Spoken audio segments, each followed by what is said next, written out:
Hello, everyone. In this mini tutorial, we will talk about manual operating mode.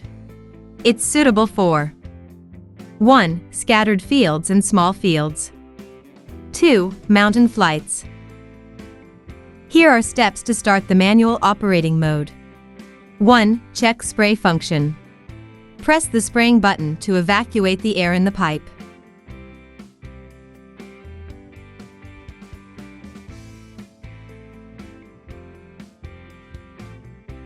Check if the pumps are working properly and the flow rate is correct.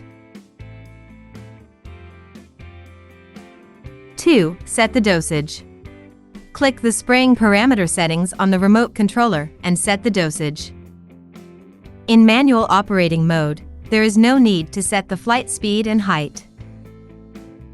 Notes: dosage represents the maximum usage per hectare. It must be set because it can limit usage. The pilot can adjust the flight altitude and speed manually using the sticks. 3. Start the flight. Click Start Work. Unlock the drone. Fly FP150 to the borderline of the field. Press the spraying button on the remote controller. Notes: when drone is on the ground, pressing the spraying button is to start the pump for spray checking.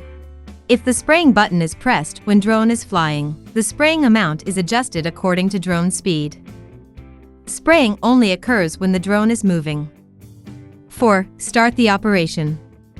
Adjust the drone to the operation altitude by manipulating the throttle stick. Fly the drone in S-shaped routes to cover the target field.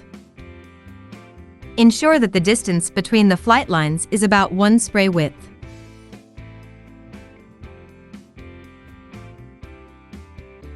Note that user can estimate the drone's actual position and adjust its flying direction via the FPV view. 5. End the operation. When the job is done, press the spraying button again to stop spraying. After landing the drone, click End Work. That's all for this tutorial. Follow us for more drone tips. See you in the next video.